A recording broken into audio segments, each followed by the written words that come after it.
Office আদালতে যারা চাকরি করে, যাকে জিজ্ঞেস করা হয় বেতন কত, বলে এই বেতনে কিছু হয় না। অথচ সবই হয়, বাড়ি হয়, গাড়ি হয়।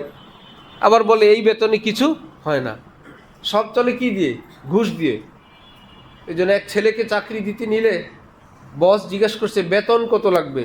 বলল, স্যার আমার কোনো বেতন টেতন লাগবে না, কারণ যাদেরকে বেতন দেওয়া হয় সবাই বলে এই বেতনে কিছু, যেই বেতনে কিছু হয় না এই বেতন আমার লাগবে না। বেতনের বাইরে কি জানি একটা আছে, যেটা দিয়ে এরা চলে ওটা দিয়ে আমিও চলব। কারণ সবাই বলে এই বেতনে কিছু হয় না, যেই বেতনে কিছু হয় না এই বেতন আমার লাগবে না।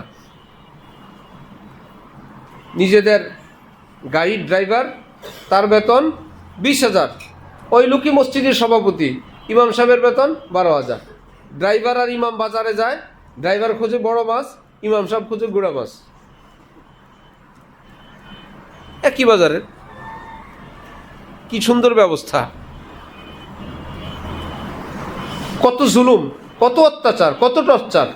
একজন প্রাইমারি স্কুলের শিক্ষকের মর্যাদাই দাও, 30-35 হাজার টাকা বেতন। প্রাইমারি স্কুলের শিক্ষকরা কি আবাসিক পড়ায়? সারাক্ষণ বাচ্চাদেরকে পড়ায়?